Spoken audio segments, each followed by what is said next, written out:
Welcome back. This is episode 3. I'm Devin Azonius, a realtor in the Metro Vancouver, and Fraser Valley area. Thank you for coming back. I know those last 2 episodes were the tough ones. We're going about where we're looking, what, how, why, and our mortgages. I know it's a lot of work. However, this one is going to be a little bit more fun. I'm not in my Vancouver Canucks jersey today. I am at the office, which, you know what, I think you should take a look at. Located here in Port Moody, BC on Clark Street. Come take a look at the office.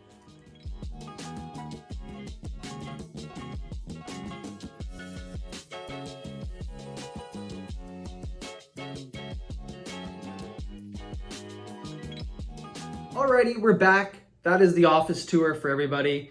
We're in Port Moody, BC, and let's get back to the video. So we've talked to our mortgage broker, we went to the bank, we got our finances, we're comfortable with those monthly payment, and we kind of know what we're gonna have to be paying down as a deposit. All right, next up, we are going to make a super duper fun checklist. Yes, a checklist. I know I said it's gonna be fun, but I promise we'll get there. Checklists are lame, okay? I know, but it's gonna save us time and it's gonna make sure that we didn't miss anything. So I'm gonna actually go over a checklist I did for one of my last buyers. This checklist was made for them. I helped in the process. I know what they were kind of looking for, so I wanted everything on paper and them to see on paper of what they want in a property. Now, your checklist is going to look a lot different than this, but I'm going to go through a basic example checklist that you can use and steal for your own. Number 1, they have location. They wanted to be in the Tri-Cities. It was a couple and they both worked in Coquitlam. They were open to Port Moody, Port Coquitlam, and of course Coquitlam. So those was our boundaries. We also had our second thing on the checklist is they were approved for property of up to $600,000. So they were comfortable paying between $500,000 and $600,000. That was their max at $600,000. So we had everything underneath that to look at. Number 3, I just have it right here so I don't forget myself with the checklist. Transit. One of the people in the couple had a car, so no problems there. But the second person did rely on transit, so they had to be a 5-minute walk to either a bus stop or a SkyTrain. That was mandatory because she didn't have a car. She was planning to get a car in a couple of years, but for the time being, she wanted to be close enough to a SkyTrain or bus stop to make it to work. Number 4 is square footage. They were pretty open to having something a little bit smaller. They settled at 500 plus. Obviously, the more square footage is a bonus, but they didn't want to stay something smaller than 500. I think they were currently renting something around a 450 square foot apartment. It was just a little bit too small. So 500 is not that much bigger, but that was within reason for them to be looking for. And another one, strata fees. They were wanting to look at properties that didn't have super high strata fees, as they already knew their mortgage was a little bit high. They know they're going to be paying utilities, property taxes, homeowners insurance. Their property strata fees wanted to stay below $400. So this was actually really easy to do because they were looking for 1 bedrooms and one in dens and 2 bedrooms. So most of the properties that we found were under 400, but it was a good parameter, so we didn't want to go above $400 a month for strata fees. They were also looking for a minimum 1 bedroom and den. The husband did occasionally work remotely, so he wanted that den is an office space. So they were looking between 1 bedrooms and dens, and they made sure that the den was on the list. And then another one that was important for them is they did have a cute little dog. So they wanted to actually stay on the ground floor units, so it's easier to go outside when the dog had to go to the washroom. If it had a bonus, like a little patio with the green space, that's awesome. But even if it was just like a 30-second walk to some green space for the dog, that was all they needed. I'm gonna put a list on either side here of some more things you can add to your property search criteria or checklist. Whether you're looking at a condo, townhome, or detached property, it is going to very much range.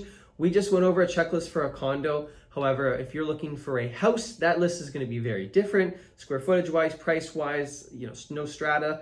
However, this is a good checklist if you are looking for a condo. I can definitely help alter your search criteria or give you some ideas if you're looking for a different type of property. But I would recommend go ahead right now and make that list. Don't put it off until any later. Just scribble down 5 to 15 things that you want to have in your property that you don't want to miss. Alrighty, I'm sure you're back and definitely made your checklist. Thank you so much for doing that. Now this is where the fun begins. Now it's time to actually look online, look for those properties, get in the action. Before we've been doing that build up work, and now it's time to get online. So I'm gonna give you 3 websites that I would use to look at properties. Starting off, number 1 is realtor.ca. This is a very Canadian-based company, very user-face, easily to search properties.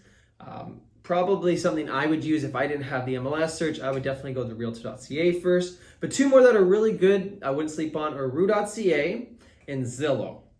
Those give you almost the exact same information. You can access these sites, look at properties, view photos, look at the details, descriptions. It will give you the age of the property, it will give you square footage, and all those other important details.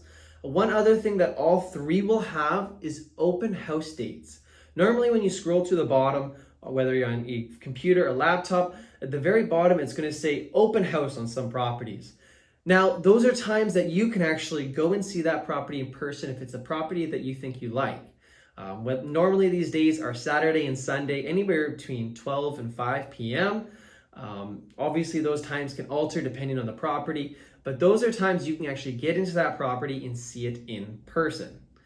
Now that you've gone to your property search, another way to make this process even quicker is actually having a realtor set up a Paragon search or an MLS search.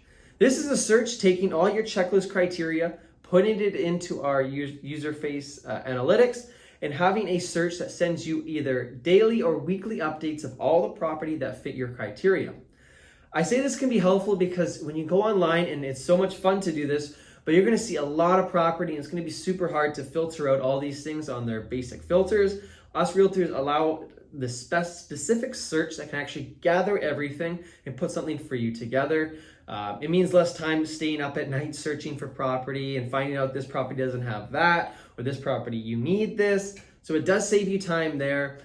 I can definitely set up a search for you, put you on whatever you need, and then you can have every property just sent once a day at a specific time. You look through, say yes, no, whatever you need.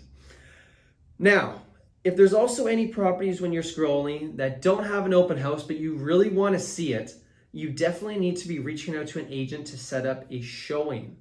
Now, showings can range in times, but say you get off at work at 5, you want to get home and then go to see a condo, you could set up a showing for 5:30. Maybe it's Saturday and Sunday, your only days, but you don't see the open house. Contact your realtor, have him or her set up a date to go see it.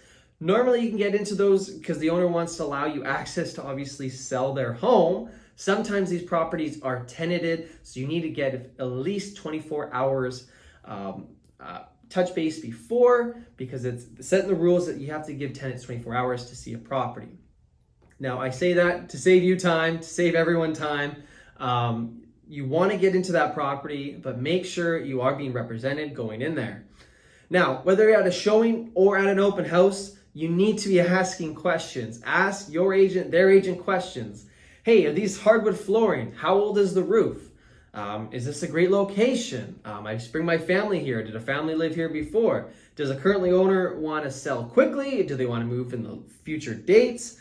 Asking these questions, gather some information, see if it actually helps you put together something in your head for what property will work, what also owner will work, because say you want to move in 1 month and the owner says, no, I have to live in it 3 more months because I have to move into my next house in 3 more months. So you want to be asking questions. You don't want to get all hyped up and then unfortunately it falls down. So make sure you ask those questions.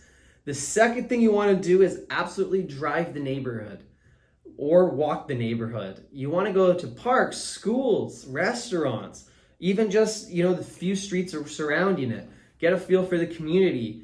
Is there kids out there having fun? Does the townhome complex have a lot of kids and families around? Is it a quieter neighborhood? Are you wanting to be in a quieter neighborhood? Are you wanting to be close to that SkyTrain? Are you wanting to be close to parks for family and games. So drive the neighborhood, get a sense of what it is in person. Photos and everything is great online to give you a good start, but there's nothing like getting into that property, walking around, walking the neighborhood to give you a better sense of what it's all about.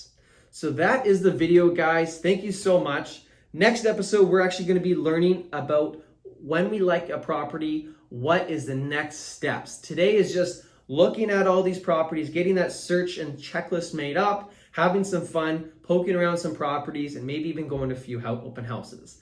Thank you so much for watching, and I'm looking forward to seeing you guys in the next video. Thank you.